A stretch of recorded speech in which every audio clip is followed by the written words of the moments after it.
masih mengalami surplus 22,8 triliun atau 0,1% dari PDB, dengan keseimbangan primer juga surplus 132,1 triliun. Kita akan masuk mengenai lingkungan ekonomi dan kemudian dampaknya terhadap kinerja dari APBN kita. Pertama, mengenai lingkungan ekonomi. Dari sisi global, kita semuanya melihat untuk Amerika Serikat ada berita yang relatif baik, yaitu ekonominya relatif resilient meskipun peningkatan dari suku bunganya luar biasa tinggi dalam jangka waktu yang sangat cepat. Sehingga waktu itu di tahun-tahun sebelumnya Amerika diperkirakan bisa mengalami hard landing. Sekarang sudah terlihat bahwa Amerika perekonomiannya cukup resilient, bahkan soft landing diperkirakan bisa dicapai. Namun kondisi perang masih tidak membaik. Kita semuanya tahu eskalasi yang terjadi di semua bagian dunia. Di Ukraina terhadap Rusia, kejadian di Rusia yang baru weekend kemarin, dan kemudian juga bagaimana Amerika dan negara-negara Eropa bersitegang secara geopolitik dengan blok RRT maupun Rusia. Kita lihat untuk Jepang juga mengalami kondisi tantangan kebijakan ekonominya yang tidak mudah. Bagaimana mereka bisa menghindarkan negative rates, dan kita juga lihat kondisi perekonomian RRT menjadi perhatian karena perlemahan yang terjadi dan terutama dari arus modal asing yang selama ini menjadi salah satu faktor untuk mendukung pertumbuhan ekonomi Cina mengalami pelemahan karena isu geopolitik. Jadi memang geopolitik sangat mempengaruhi. Dan di sisi lain di Eropa, Jerman masih belum mengalami perbaikan meskipun kita melihat ada sedikit perbaikan, adanya bisnis mood-nya membaik. Nah, kita melihat bahwa geopolitik ini akan menjadi faktor yang masih sangat dominan. Karena geopolitik dan termasuk perang itu enggak, kalau orang Jawa tidak pakai woro-woro. Biasanya ya begitu terjadi dan dampaknya langsung mempengaruhi kepada perekonomian dunia. Dan kita lihat dalam hal ini yang perlu untuk kita waspadai. Untuk pertumbuhan GDP seluruh tahun 2023 dari berbagai negara, kita lihat India masih menjadi salah satu yang performance dari pertumbuhan ekonominya termasuk terbaik di G20 dan emerging country secara umum. Filipina, kita, dan Cina, walaupun kalau untuk RRT karena kecenderungan melemah atau dalam bentuk stabil di level 5%. Itu sudah cukup rendah dibandingkan dekade-dekade sebelumnya. Sedangkan beberapa negara sekitar kita, Vietnam sekarang juga sedang mengalami kondisi adanya kasus korupsi yang kemudian juga akan mempengaruhi sentimen, dan negara-negara emerging lain yang pertumbuhannya relatif di bawah 4%, seperti di Asia, Malaysia, kemudian Thailand bahkan hanya 1,9%, Singapura 1,1%. Kemudian kita lihat untuk emerging di G20 dalam hal ini Meksiko 3,2, Brasil 2,9, dan South Africa yang bahkan mengalami negative growth 0,9%. Nah, kondisi inilah yang akan mempengaruhi outlook 2024. Dari sisi manufaktur activity secara global ada perbaikan, namun perbaikannya sangat tipis di 50,3. Dan kalau kita lihat komponennya, 43,5% dari negara yang disurvei PMI manufakturnya masih dalam kondisi kontraktif. Sedangkan 8,7 sudah mulai pulih seperti Afrika Selatan dan Turki. Kalau kita lihat 43,5 itu Eropa, Jerman, Prancis, Italia, Inggris, Jepang. Di ASEAN kita lihat Thailand, Malaysia masih terkena, Kanada, Australia juga masih negatif PMI-nya. Sedangkan untuk yang positif atau ekspansif itu 47,8%. Indonesia sekali lagi masih tetap bertahan di level ekspansi ini. Kalau kita lihat yang merah itu 52,7, kita sudah relatif paling tinggi, dan dalam hal ini kita bertahan selalu di atas 50 dari periode 2022 sampai sekarang. Ini termasuk yang the longest PMI expansion untuk sebuah negara. Kalau kita lihat negara lain kan naik turunnya terlihat sekali.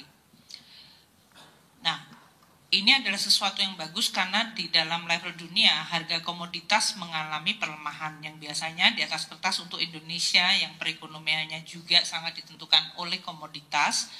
Resiliensi dari PMI dan ekonomi kita itu berarti menunjukkan sesuatu ketahanan yang sangat baik. Komoditas untuk Brent memang mengalami kenaikan year to date 10%, namun harga gas jatuh 34% year to date. Coal jatuh 12,8% year to date, jadi masih mengalami terus menurun ke bawah. CPO agak membaik 15%, 15,6% naik year to date, sedangkan untuk harga beras meskipun ini 0,2% year to date karena ada koreksi sesudah banyak kita melakukan operasi market terutama. Tapi ini dunia ya dalam hal ini. Untuk neraca perdagangan dari external balance kita, ekspor kita mencapai 19,3 miliar sampai dengan akhir Februari. Ini artinya ekspor masih mengalami kontraksi 9,4% year on year. Sedangkan import mencapai 18,44 miliar US dollar. Artinya import justru mengalami pertumbuhan double digit di 15,8. Maka kalau Anda lihat surplus neraca perdagangan walaupun tetap surplus mengalami penurunan yang cukup tajam karena tadi ekspornya kontraksi sementara importnya mengalami double digit growth. Levelnya tetap surplus yaitu 19,31 dikurangi 18,44, namun dari sisi level surplusnya dibandingkan tahun lalu menurun dari 9,28 ke 2,87 miliar US dollar. Nah, ini yang perlu untuk kita waspadai dari sisi external balance resiliency kita.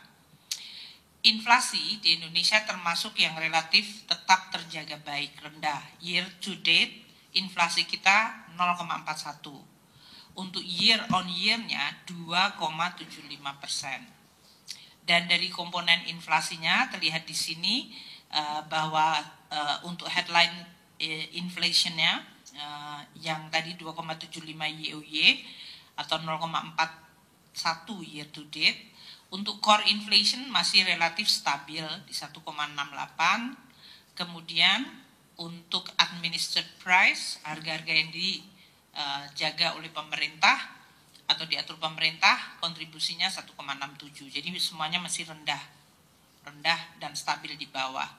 Sedangkan yang memberi kontribusi untuk inflasi kita agak naik di bulan Februari ini, seperti terlihat di sini adalah volatile food. Terutama kita lihat untuk harga beras, meskipun kita lihat untuk periode Maret sudah mulai agak melandai. Dan beberapa komoditas ini menjelang hari raya biasanya juga mengalami kenaikan seperti telur ayam, daging, minyak goreng, bawang putih, dan gula pasir, serta daging sapi. Nah, ini yang perlu untuk kita waspadai karena inflasi dari terutama harga pangan itu langsung mempengaruhi daya beli masyarakat terutama menengah bawah.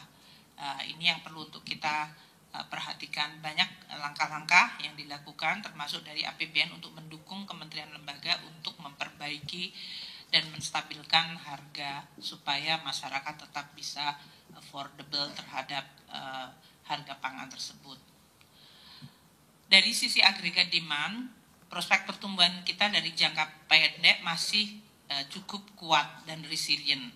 Ini terlihat dari indeks kepercayaan konsumen kita yang masih relatif stabil tinggi. Mandiri Spending Index kita juga relatif stabil tinggi. Ini berarti consumer confidence masih relatif terjaga. Kemudian PMI kita tadi yang saya sampaikan masih ekspansif 52,7. Penjualan real juga menguat di 3,6. Konsumsi listrik dalam hal ini untuk bisnis mengalami double digit growth 10,5, sementara untuk industri di negatif tipis di 0,8. Mungkin yang perlu untuk kita lihat adalah penjualan kendaraan yang mengalami kontraksi, baik untuk mobil yang cukup tajam 18,8% kontraksinya, dan untuk motor di 2,9. Ini berarti untuk pembelian barang durable yang bertahan lama seperti mobil mengalami tekanan, meskipun consumer confidence masih relatif kuat. Ini yang perlu untuk kita jaga dari sisi keseimbangan dan bacaan terhadap consumer confidence. Untuk kondisi pasar keuangan, kita lihat ya, meskipun Amerika menaikkan suku bunga sangat tinggi dalam jangka yang sangat pendek dan higher-nya cukup lama, for longer, kita itu masih mengalami stabilitas dari instrumen surat berharga negara kita. Kita lihat di sini ya, untuk US Treasury 10 tahun ya, mereka mengalami kenaikan yield, bahkan puncaknya di Oktober tahun lalu itu mencapai hampir mendekati 5%, sekarang di 4,26. Nah, Indonesia meskipun US Treasury mengalami lonjakan yang sangat tinggi tahun lalu dan tahun ini relatif tinggi, ini yang biru di kiri, Indonesia itu SBN-nya masih relatif terjaga baik. Sehingga bahkan spreadnya menurun, itu yang di kotak sebelah tengah tapi paling kiri itu adalah spread dari US Treasury dengan Indonesia yang local currency. Hanya 236 basis point.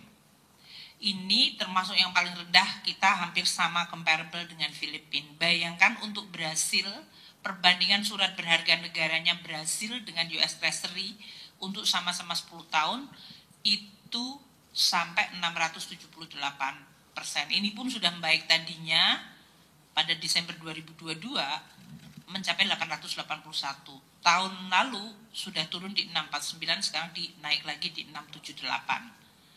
Artinya Brasil kalau untuk mau pinjem dengan surat berharga yang dibandingkan dengan Amerika Serikat, dia membayar 6,7% lebih tinggi karena ini spread yang dibandingkan US Treasury yang 4,26. Indonesia Filipina sama dengan 236. Dan kita lihat India yang juga tadi pertumbuhannya bagus, dalam hal ini spreadnya juga bisa ditekan di 279 basis point. South Africa, even Meksiko dalam hal ini, tadi South Africa ekonominya kontraktif, Meksiko harus bayar hampir mendekati 500 basis point, 5% lebih tinggi dibandingkan surat berharga Amerika Serikat. Ini yang menggambarkan bahwa APBN kita yang kredibel dan cukup transparan dan bisa dipercaya membuat kita mampu menjaga competitiveness dari surat berharga negara kita dalam situasi gejolak surat seluruh dunia dari sisi penguatan dolar. Penguatan dolar juga terlihat dalam hal ini dengan interest rate yang tinggi tadi, dolar cenderung menguat dan mata uang banyak yang mengalami depresiasi seperti Indonesia 1,6% dibandingkan negara-negara seperti Cina dan Filipina itu comparable. Tapi banyak negara-negara emerging yang depresiasi mata uangnya juga mengalami cukup dalam seperti Malaysia, kemudian Korea won bahkan 3,4%, Thailand baht itu bahkan mencapai 8,6%, dan untuk Turki udah punjul jauh banget, udah lewat. Sedangkan Indonesia masih relatif terjaga baik. Namun memang diakui dengan kenaikan suku bunga dari Amerika Serikat yang tinggi itu menyebabkan dolar mengalami penguatan relatif terhadap mata uang lain. Itu adalah situasi global dan nasional yang kita lihat dan mempengaruhi tentu kinerja dari APBN kita. Saya sekarang masuk ke dalam APBN 2024 sampai dengan 15 Maret. Belanja negara tadi telah saya sampaikan ya, mencapai 328,9 untuk belanja pemerintah pusat. Ya, belanja negaranya lebih tinggi tadi, berapa angkanya? Aku nggak lihat nanti. Yang paling depan nomor 1 tadi, halaman pertama. 470. Jadi mayoritas adalah di belanja pemerintah pusat. Nah, belanja KL tadi saya sampaikan Untuk belanja pemerintah pusat yang 328,7 ini adalah 13,3% dari pagu anggaran kementerian lembaga dan pemerintah pusat maksudnya. Dan ini tumbuh 17% dari tahun lalu. Untuk belanja KL 165,4 triliun, ini 15,2% dari pagu kementerian-kementerian dan lembaga. Ini terutama untuk penyaluran bansos, pelaksanaan pemilu yang memang front loading di depan. Untuk belanja non-KL 163,4 triliun, ini 11,9% dari pagu. Ini terutama pembayaran untuk subsidi energi dan pembayaran pensiun. Nah, kalau kita lihat, memang terlihat di 2024 untuk 2,5 bulan pertama sampai dengan 15 Maret, realisasi belanja kita lebih tinggi dibandingkan tahun lalu, yaitu tumbuhnya 17%. Tahun lalu pun sebenarnya sudah tinggi juga pada 2,5 bulan pertama, yaitu tumbuh 10%. Nah, kalau dari 328,9 triliun belanja pemerintah pusat ini yang langsung diterima masyarakat, itu adalah 254,7. Ini manfaatnya. Jadi mayoritas dari belanja ini memang langsung kepada masyarakat. Pertama untuk perlindungan sosial petani dan UMKM. Ini masyarakat langsung dari APBN tadi yang mayoritas tumbuh tinggi.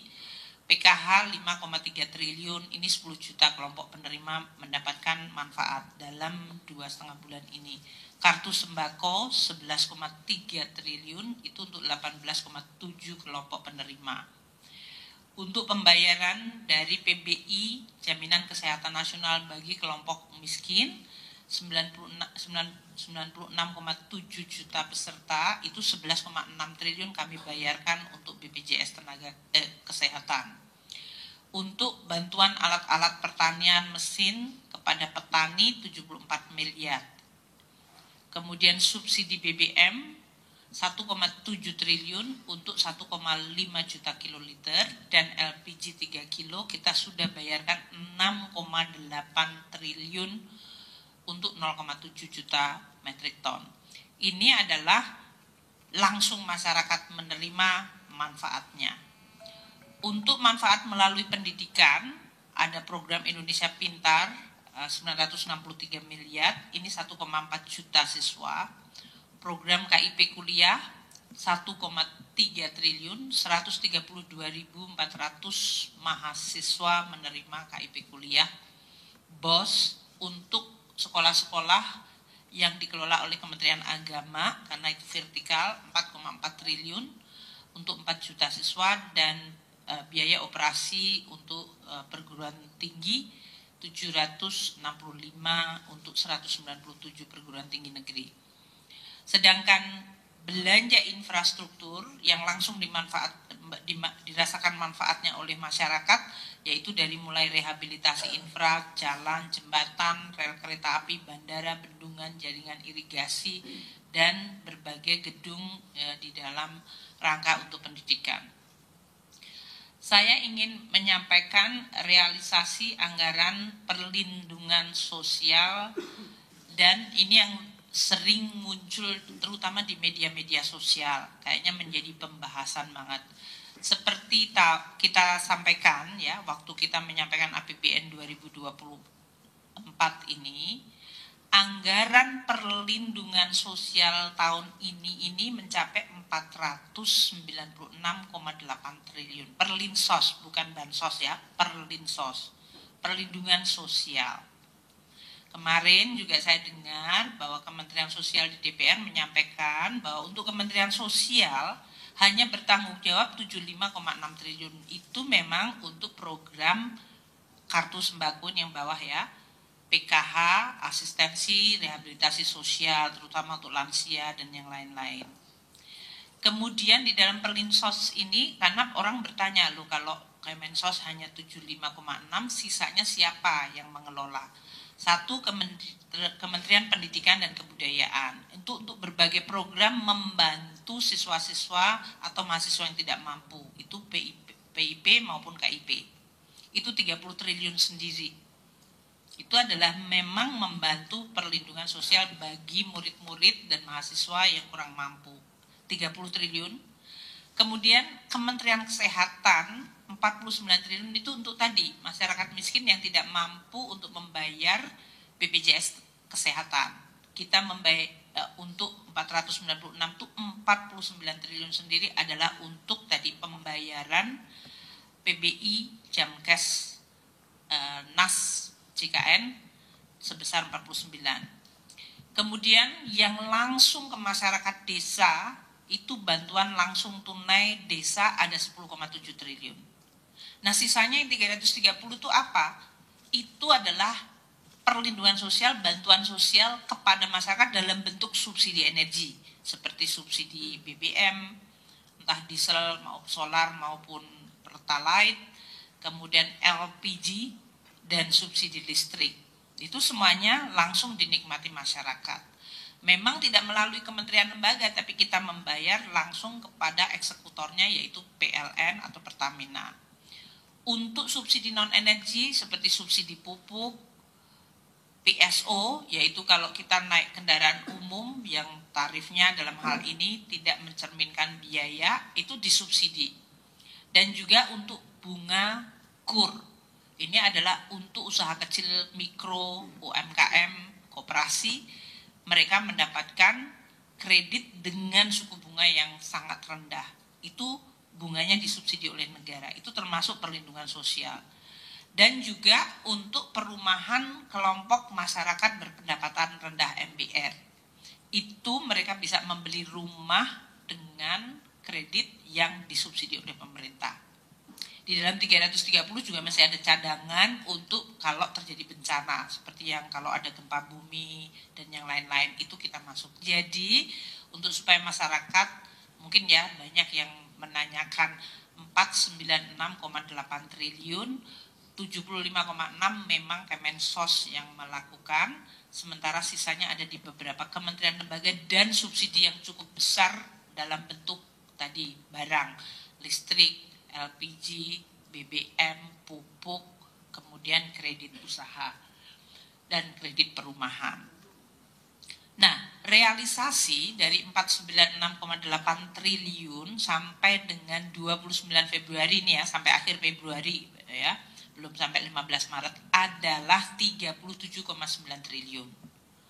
Di mana 22,6 triliun adalah melalui kementerian lembaga. Seperti Kemensos itu sudah membayarkan 12,8 triliun kepada keluarga PKH, yaitu 10 juta keluarga penerima, dan sembako untuk 18,7 juta kelompok penerima. Kemudian ada Kementerian Tenaga Kerja 87,6 miliar untuk bantuan iuran program jaminan kehilangan pekerjaan. Ini masuk dalam Undang-Undang Ciptaker kalau nggak salah waktu itu. Kita masukkan 10,3 juta pekerja dengan pemerintah membayar iuran jaminan kalau mereka kehilangan pekerjaannya. Kemudian BNPB sudah 800 miliar untuk tanggap darurat dari berbagai bencana dari Januari sampai Februari. Untuk belanja non-KL kita sudah 14,3 triliun itu membayar subsidi energi, yaitu BBM, LPG, dan listrik, 14,3 triliun. Kemudian subsidi non-energi, yaitu untuk subsidi resi gudang, itu 400 miliar. Untuk 0,4 miliar, bukan 400 miliar. Sedangkan untuk transfer 0,9 triliun itu dalam bentuk bantuan langsung tunai di level desa. Dalam hal ini, penerimanya adalah 903,9 ribu kelompok penerima. Ini tapi yang mengeksekusi adalah pemerintah daerah. Jadi ini untuk memberi gambaran mengenai bagaimana APBN yang sudah mencadangkan 496,8 triliun untuk perlindungan sosial, yaitu yang langsung melindungi masyarakat. Makanya realisasinya adalah sesuai dengan program masing-masing. Banyak dari teman-teman wartawan ya, khusus karena ini adalah bulan Ramadan menjelang Lebaran, banyak menanyakan mengenai THR. Realisasinya seperti apa? Ini sekaligus juga untuk bisa memberikan gambaran sampai dengan hari ini. Seperti diketahui bahwa THR 2024 itu menggunakan anggaran 48,7 triliun rupiah, sesuai dengan yang waktu itu sudah saya sampaikan ya di dalam pengumuman mengenai THR, di mana untuk ASN, pejabat TNI, Polri itu komponennya gaji pokok, tunjangan jabatan, tunjangan melekat, 100% tunjangan kinerja untuk ASN pusat, dan 100% untuk tunjangan profesi guru dan dosen. Ini untuk APBN 18 triliun, APBD 19 triliun. Sedangkan untuk pensiun itu anggarannya 11,7 triliun. Realisasinya sampai hari ini seperti apa? Sampai dengan 24 Maret untuk komponen THR itu sudah terrealisir 13,4 triliun. Terdiri dari 3,2 triliun untuk APBN. Ini artinya untuk TNI, Polri, ASN pusat itu sudah 625.112 pegawai dari 4.722 satker yang sudah menyampaikan surat perintah membayarnya dan sudah kita proses sehingga sudah bisa dibayarkan THR-nya itu 3,2 triliun. Jadi masih ada 18,0 dikurangi 3,2 untuk seminggu ke depan realisasinya. Untuk APBD masih belum kita dapat informasinya, nanti kita akan sampaikan. Berarti untuk ASN daerah dan TPG daerah ya, dan tamsil untuk guru ASN daerah. Sedangkan pensiun ini realisasinya paling cepat, sudah 10,2 triliun dari 11,7. Ini pembayarannya melalui Taspen dan Asabri. Ada 9,98 triliun rupiah untuk 3,07 juta pensiunan ASN melalui Taspen. Sedangkan 168,6 miliar untuk 57,4 ribu pensiunan TNI Polri itu melalui PT Asabri. Itu ya, itu untuk pemberian THR supaya nanti teman-teman kalau mau menanyakan ke saya, biasanya saya sudah sampaikan. Kemudian pemilu, kita semua sudah tahu bahwa tahapan pemilu ya untuk hal ini dan sudah ada pengumuman mengenai pemenang. Tahun ini dianggarkan 38,3 triliun. Alokasi untuk seluruh penyelenggaraan pemilu dari mulai persiapan tahun 2022 sampai dengan 2024 ini adalah 71,3 triliun. Total penyelenggaraan pemilu ya dalam hal ini. Nah, untuk tahun ini yang 38,3 triliun sudah direalisasikan 23,1 triliun rupiah. Ini artinya 60,3%, karena memang pemilunya kan 14 Februari kemarin. Jadi memang belanjanya memuncak pada Januari Februari sampai dengan pemilihan suara. Oleh karena itu memang front loading terjadi 60,3% atau dari pagu 38,3 triliun rupiah. Ini untuk KPU Bawaslu sendiri 21,2 triliun sudah membelanjakan sampai dengan 29 Februari lalu. Sedangkan untuk KL lain termasuk untuk Polri, pengamanan, pemenuhan almatsus, pelaksanaan berbagai tahapan seperti keterbukaan informasi, layanan penanganan pengaduan dan berbagai kelengkapan untuk penyelenggaraan pemilu dari berbagai kementerian itu tadi itu 1,9 triliun sendiri dari 14 KL yang relevan. Kemudian yang sering juga ditanya oleh teman-teman wartawan adalah IKN. Seperti diketahui, tahun ini anggaran IKN di APBN adalah 39,3 triliun. Total belanja untuk IKN dari tahun 2022 sampai dengan 2024 di dalam APBN kita itu 71,8 triliun.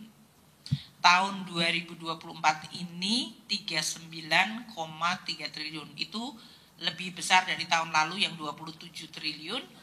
Lebih besar dari tahun 2022 yang masih awal 5,5 triliun. Nah, dari 39,3 triliun tahun ini realisasinya adalah 2,3 triliun rupiah atau baru 5,8% dari pagu anggaran 39,3 triliun. Total IKN seluruhnya selama 3 tahun ini 71,8 triliun. Nah, siapa yang membelanjakan dalam hal ini? pagu 36,4 triliun itu terutama untuk PUPR, pembangunan kawasan Istana Negara, Kemenko, dan berbagai gedung-gedung yang dibangun, pembangunan tower untuk ASN, untuk pertahanan keamanan, dan rumah tapak untuk pejabat menteri dalam hal ini, jalan tol IKN, jembatan IKN, bandara VVIP, penataan dan penyempurnaan kawasan bendungan Sepaku untuk air minum dan embung KIPP dan pengendalian banjir, serta rehabilitasi hutan dan lahan di sekitar IKN. 1,9 triliun adalah klaster untuk non-infrastruktur. Ini berbagai macam anggaran untuk perencanaan, koordinasi, laporan, kegiatan pemetaan dan pemantauan, evaluasi, dukungan pengamanan, dan operasional dari otoritas IKN yang sudah dibentuk. Sekarang saya akan masuk ke transfer ke daerah. Seperti diketahui bahwa transfer ke daerah itu hampir sepertiga dari belanja pemerintah pusat. Melalui APBD kita membantu pemerintah daerah dalam menjalankan tugas fungsinya. Tahun 2024 ini sudah dilakukan realisasi transfer ke APBD sebesar 141,4 triliun rupiah. Ini artinya naik sangat tinggi, yaitu 20,5% dibandingkan tahun sebelumnya. Apa saja yang meningkat? DAU, kita sudah transfer 83,9 triliun dibandingkan tahun lalu yang 77,9. Ini artinya naik 7,7%. DAK non fisik itu naik ke 30 triliun dari tahun sebelumnya yang 14,6. Jadi naiknya lebih dari 2 kali lipat, yaitu 105,5%. Ini kalau kita lihat untuk DAK fisik dan DAK non fisik itu kenapa terjadi lonjakan? Karena Kementerian Dikbud Ristek menyampaikan penyaluran rekomendasinya itu jauh lebih cepat. Ini menyebabkan kita kemudian bisa menyalurkan secara lebih cepat. Untuk dana BOS, Puskesmas, dan yang lain, dana BOS pendidikan, syarat salurnya sudah terpenuhi sehingga kita bisa melakukan penyampaian kepada sekolah-sekolah, sehingga DAK non fisik ini adalah tujuannya untuk sekolah-sekolah maupun untuk puskesmas dan posyandu ini yang untuk kesehatan maupun pendidikan. Itu bagus berarti untuk melayani masyarakat. Kemudian dana bagi hasil juga melonjak 16,2 triliun dibandingkan tahun lalu yang 14,8, itu naik 9,5%. Ini dana bagi hasil lebih tinggi karena memang tahun lalu waktu kita lihat harga minerba tinggi, ya kita memang harus membayarkan untuk dana bagi hasil dari tahun sebelumnya dan kemudian harus dibayarkan pada tahun sekarang. Untuk dana desa 11,1 triliun naik dari 9,8, jadi naik 13,3%. Itu juga karena desa-desa di dalam menyelesaikan APB desa, APBD, DES, itu jauh lebih tinggi kepatuhannya sehingga kita juga bisa merealisir lebih cepat. Untuk insentif fiskal sudah 70 miliar, itu juga meningkat dari tahun sebelumnya. Ini karena untuk 3 daerah yang menyampaikan syarat salurnya, sehingga harus kita lakukan. Yang belum melakukan realisasi atau belum ada realisasinya adalah DAK fisik, belum ada realisasi, dan dana otsus. Untuk DAK fisik dan dana otsus ini menunggu sampai syarat salurnya yang akan disampaikan oleh pemerintah daerah untuk bisa kita transfer. Jadi memang kita tidak asal mentransfer otomatis per bulan, tapi berdasarkan persyaratan yang harus dipenuhi pemerintah daerah. Sekarang saya masuk kepada below the line yang disebut pembiayaan investasi. Tahun 2024 ini ada 176,2 triliun apa yang disebut pembiayaan investasi. Mayoritas untuk mendukung pembangunan infrastruktur, terutama untuk beberapa BUMN, Hutama Karya, Wijaya Karya, SMF, LAN, dan AFG. Kemudian untuk dana pendidikan, klaster pendidikan itu 25 triliun, Dan untuk klaster lingkungan hidup 1,2 triliun serta klaster untuk kerjasama internasional. Yang kerjasama internasional ini tanggal 15 Maret telah dicairkan alokasi, terutama untuk Islamic Development Bank dengan kita menjadi shareholder yang ketiga, AIDA untuk World Bank, dan IFAD untuk membantu International Fund for Agriculture Development. Ini yang realisasi yang sudah terjadi baru 1,87 triliun rupiah. Sekarang saya mulai masuk ke penerimaan negara. Penerimaan pajak sampai dengan 15 Maret mencapai 342,88 triliun rupiah. Ini artinya 17,24% dari target. Kalau kita lihat komponennya, PPH non-migas mencapai 203,92, ini yang non-migas ya, atau 19,1% dari target. PPN dan PPNBM 121,92 triliun, atau ini 15,03% dari target. PBB dan pajak lainnya 2,56 triliun atau 6,79 dari target, dan PPH migas 14,48 triliun atau 18,95% dari target. Penerimaan pajak kita agak mengalami tekanan karena harga komoditas yang menurun mulai dari tahun lalu.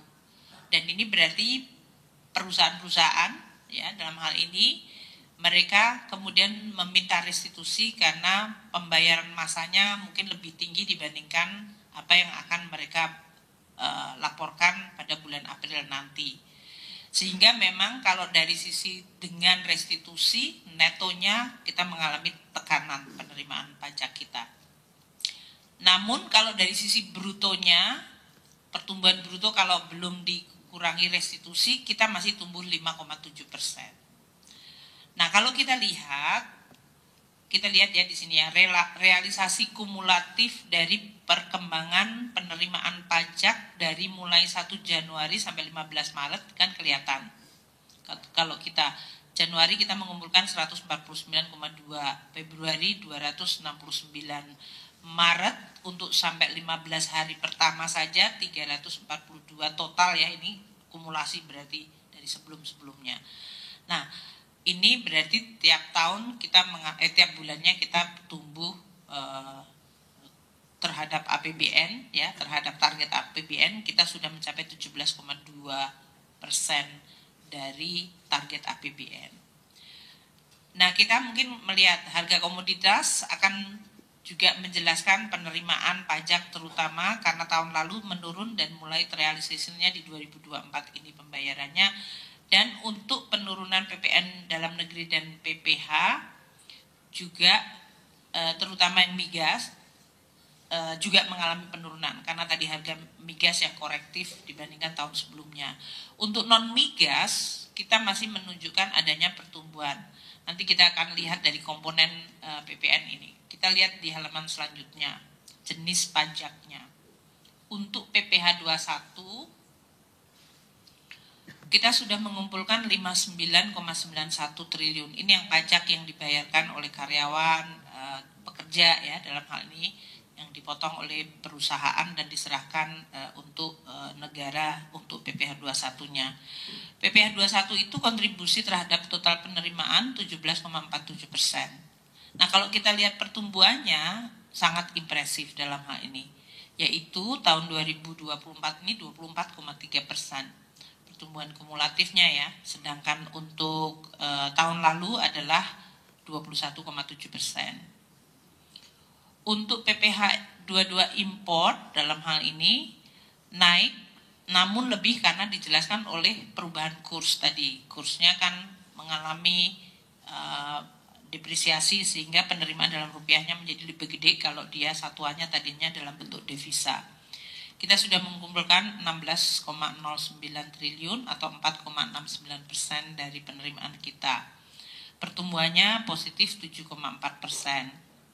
Untuk PPH OP Nanti kita lihat ya, karena ini masih belum selesai. Ini di 2,59 triliun atau 0,76%. Itu pertumbuhannya di 4,1%. Ini sampai dengan Maret ya, 15 ya Pak. Itu oke. 15, oke. Untuk PPH badan, ini yang tadi saya sampaikan, mengalami koreksi yang cukup tajam karena tadi mereka kemudian melakukan restitusi karena ada masalah karena komoditas tadi harganya 55,91 triliun atau 16,31%. Jadi kontraksi 10,6. Tahun lalu tumbuhnya 43,3%. Ini yang harus kita waspadai, komposisi penerimaan negara dan tekanan terhadap penerimaan dari koreksi harga komoditas yang selama ini kita sudah sampaikan. Untuk PPH 26 dalam hal ini 15,35 4,48%, itu tumbuh tipis di 2,3%. Kemudian PPH final 30,79 triliun atau 8,98% dari kontribusinya, ini tumbuh 13,5 ya. Sedangkan yang tadi saya sampaikan untuk PPN dalam negeri kita lihat mengalami kontraksi sampai 25,8%. Kontribusinya 65 triliun.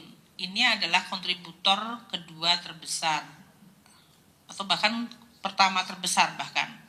Kita biasanya undi dari PPH 21. Ini komposisi sampai dengan Maret 15, dia adalah kontributor terbesar adalah PPN dalam negeri. Namun dia mengalami tekanan yang cukup dalam ya dalam hal ini. Meskipun kalau tanpa restitusi PPN dalam negeri itu masih tumbuh 6,9%.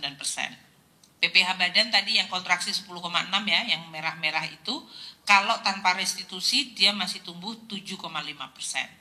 Jadi memang ini adalah fenomena di mana untuk PPH badan karena koreksi harga komoditas mereka melakukan restitusi dari lebih bayar dari masanya, dan PPN dalam negeri juga mengalami restitusi yang cukup besar sehingga kita melihat dari brutonya positif 6,9 tapi netonya 25,8% kontraksi.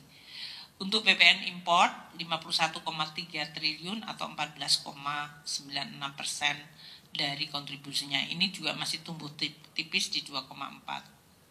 Kalau berdasarkan sektor yang mengkontribusikan pajak, kita lihat seiring dengan tadi berbagai kontraksi itu, kita lihat industri pengolahan yang merupakan kontributor terbesar di dalam pajak kita itu mengalami juga penerimaan kontraksi. Total penerimaan dari industri manufaktur 85,29 triliun. Ini artinya hampir atau lebih dari 1/4 total penerimaan pajak kita itu dari industri pengolahan. Dan dia mengalami kontraksi yang dalam yaitu 12,3%. Ini lagi-lagi juga kita lihat karena adanya restitusi tadi. Kalau tidak ada restitusi, industri pengolahan masih tumbuh tipis di 1,9. Untuk perdagangan yang penerimaannya 81 triliun atau 24,35%, kedua terbesar, juga sedikit mengalami negatif growth di 0,2%. Tahun lalu tuh dua-duanya tumbuh tinggi, double digit di 34,7 dan 23. Dan untuk perdagangan ini apabila tanpa restitusi dalam hal ini masih tumbuh 14,6%, gitu ya. Jadi ini faktor restitusi sangat besar sekali. Jasa keuangan yang cukup sehat, kontribusinya 49,67 triliun atau 14,96%, itu tumbuh masih 14,3% dari tahun sebelumnya.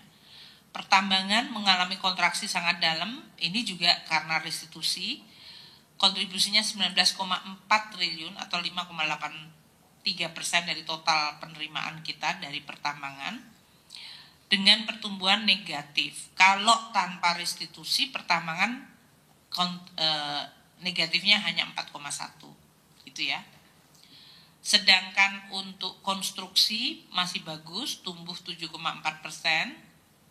Kontribusi penerimaan adalah 17,73 triliun atau 5,33% dari total penerimaan kita. Transportasi juga masih tumbuh 4,5% dengan kontribusi 16,07 triliun dan total kontribusinya 4,83% dari total penerimaan. Jasa perusahaan 14 triliun atau tumbuh 9,5%, kontribusinya 4,22% dari total. Dan kemudian informasi dan komunikasi yang cukup booming yaitu tumbuh 21,8%, penerimaannya 12,08 triliun atau 3,63% dari total penerimaan.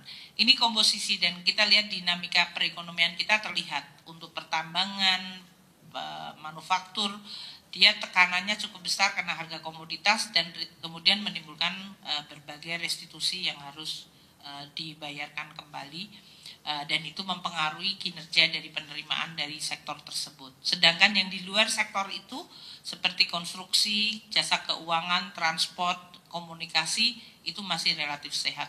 Ini yang mungkin kita lihat rekomposisi dari kegiatan ekonomi kita. Untuk bea dan cukai, bea masuk kita mencapai 9,9 triliun atau 17,3% dari total target tahun ini. Dan ini tumbuh tipis 0,2%. Terutama kalau bea masuk itu berarti kan import. Tadi kan importnya masih cukup tinggi kalau kita lihat growth-nya tadi double digit 18%. Nilai import kita naik 4,4% year on year. Sampai dengan Maret itu mencapai 46,7 billion US dollar. Kemudian kurs mengalami depresiasi sehingga ini menyebabkan bea masuk yang dibayar dalam rupiah menjadi naik dan penerimaan bea masuk terutama dari impor beras dan bangunan prapabrikasi. Sedangkan untuk bea keluar yang kita kumpulkan 3,3 triliun ini sudah 19% dari target penerimaan. Kalau kita lihat ya hampir relatif sama di 0,5. Bea keluar kita itu mengalami penurunan kalau dibandingkan tahun lalu ya, dan kita lihat penerimaan bea keluar yang 3,3 triliun terutama berasal dari tembaga karena kebijaksanaan relaksasi dari ekspor tembaga. Kan kita masih membolehkan seperti Freeport aman asal mereka membayar bea keluar tergantung dari smelter progresnya. Kemudian bea keluar dari sawit yang rata-rata CPO-nya mengalami harga penurunan 13,9 year on year. Nanti kita lihat kali year to date CPO kita sudah mulai membaik, tapi year on year harga CPO-nya masih turun. Makanya kalau dibanding tahun lalu penerimaan bea keluar sawit turun. Volume ekspor kita juga mengalami penurunan untuk CPO 15,8. Jadi kita mungkin juga perlu hati-hati terhadap perkembangan perekonomian global yang melemah tadi. Untuk cukai kita sudah mengumpulkan 43,3 triliun atau 17,6% dari total penerimaan. Di mana kita lihat penerimaan cukai terutama dari hasil tembakau dan mencapai 43,3 triliun. Dari CHT ini 41,7 triliun itu artinya dibanding tahun lalu itu turun 6,5%. Sedangkan untuk cukai MMEA dan etil alkohol 1,5 triliun dan 28 miliar. Dengan dalam hal ini masih relatif tipis pertumbuhannya. Untuk PNBP, kinerja dari PNBP kita masih tetap terjaga sampai 15 Maret terkumpul 93,5 triliun atau 19% dari APBN.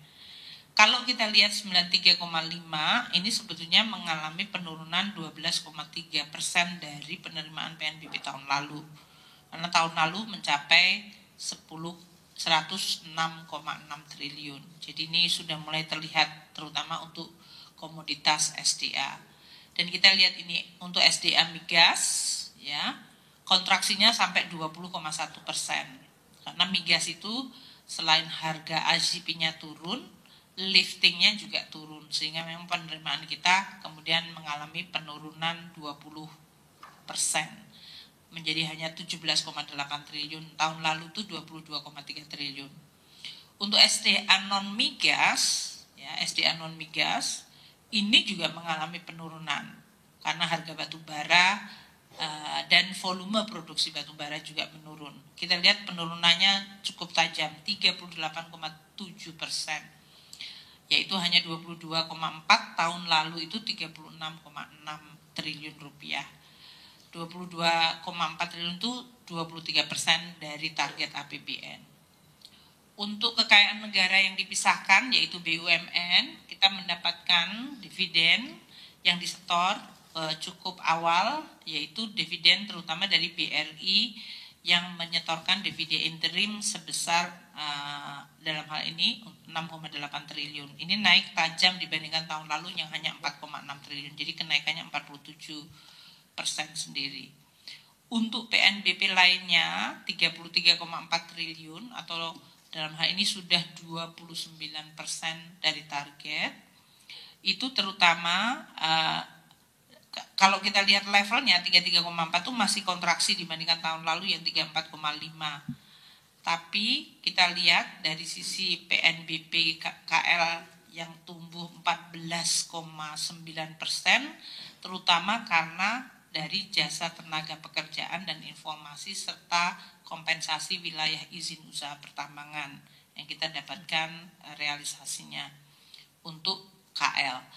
Untuk BLU terutama ini pendidikan dan kesehatan ya yang dominan itu naik penerimaannya 51% atau 13,1 triliun. Ini naik tajam dari tahun lalu yang 8,7, terutama untuk jasa rumah sakit dan jasa pendidikan. Ini dua-duanya memberikan kontribusi yang sangat besar. Ini berarti efek dari pandemi dan yang lain-lain sudah mulai hilang.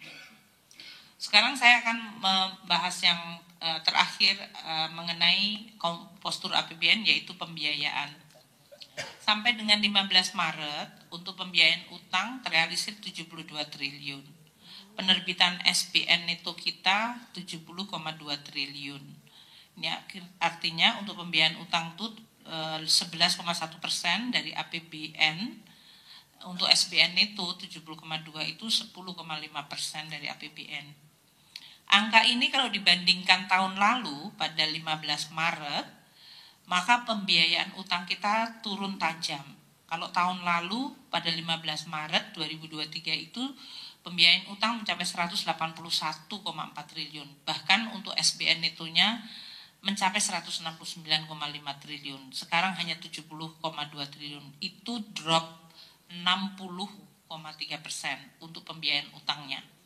Turun atau kontraksi 60,3%. Untuk SBN netonya juga turunnya sangat tajam 58,6. Sedangkan untuk pinjaman juga mengalami penurunan 84,5%, yaitu hanya 1,9 triliun rupiah. Tahun lalu mencapai 11,9. Jadi dalam hal ini kita masih tetap on track ya. APBN 2024 itu pembiayaan utang itu di dalam Undang-Undang APBN mencapai 648. Jadi realisasi sampai dengan 15 Maret itu relatif dalam posisi baik. Dan kita akan terus menjaga agar untuk pelaksanaan pembiayaan ini masih tetap terjaga berdasarkan kondisi pasar uang dan pasar obligasi yang sangat dipengaruhi oleh kondisi dari global economic dan sentimen. Kita akan terus menjaganya agar volatilitas yang berasal dari global ini tidak berimbas kepada pelaksanaan APBN dan terutama untuk pembiayaan. Kami akan terus memperhatikan terutama untuk timingnya dan size dari issuance kita, terutama kita juga perlu untuk terus mendiversify dari instrumen kita sehingga APBN tetap terjaga dalam kondisi dinamika global dan nasional yang cukup tinggi. Jadi saya tutup ya, untuk perkembangan asumsi makronya mungkin nggak terlalu banyak, ini masih karena masih di 2,5 bulan. Untuk inflasinya year to date-nya di berapa tadi 0,47, ini lucu dia biasanya year to date-nya 0,41%. biasanya terusnya year to date, dia terusnya month to month kan. Anak buah saya suka lucu. Jadi untuk inflasi di APBN kita asumsinya 2,8, year to date-nya 0,41, tapi YoY-nya adalah 2,75. Nilai tukar kita 15.000 untuk APBN asumsinya, sekarang realisasinya untuk year to date di 15.645, lebih lemah, dan untuk end of period-nya posisinya di 15.662. Suku bunga kita 10 tahun di dalam Undang-Undang APBN asumsinya 6,7, ini lebih rendah dari tahun lalu yang 7,9 ya, dan realisasinya mendekati, yaitu di end of period-nya 6,66 atau year to date-nya 6,63. Harga minyak agak lebih rendah dibandingkan Undang-Undang APBN yang asumsinya 82, end of period kita year to date di $77 per barel. Kemudian untuk lifting minyak kita lebih rendah 575.000 barel dari asumsi 635. Sedangkan gas juga lebih rendah 906.000 dibandingkan asumsi sebesar 1.033.000 equal barel. Dengan saya tutup untuk postur APBN kita adalah sebagai berikut ya. Kalau kita taruh pendapatan negara 493,2 triliun, itu 17,6% dari target. Pendapatan negara mengalami kontraksi 5,4%. Dari pajak 342,9 atau 17,2% dari target, itu kontraksi 3,7. Bea cukai 56,5 triliun atau 17,6 dari target, ini kontraksi 3,2%. PNBP 93,5 triliun atau 19%, itu kontraksi 12,3%. Jadi seluruh sisi pendapatan semuanya mengalami kontraksi. Belanja negara di sisi lain tumbuh cukup tinggi 470,3 triliun atau 14,1% dari total belanja kita, tumbuh 18,1%. Untuk belanja KL-nya 165,4 atau 15,2%, itu juga tumbuhnya cukup tinggi 24,4%. Belanja non KL yang tadi berbagai macam subsidi pensiun 163,4 triliun atau 11,9% dari total target, ini tumbuh 10,4. Sementara transfer ke daerah sudah terrealisir 141,4 triliun atau 16,5% dari target, ini juga tumbuh tinggi 20,5. Jadi secara keseluruhan APBN kita keseimbangan primernya masih positif 132,1, surplus keseimbangan primer 132,1. Namun kalau kita lihat dari total posturnya 22,8 masih surplus juga, itu 0,1% dari GDP. Surplus tahun ini lebih rendah dibandingkan surplus tahun sebelumnya.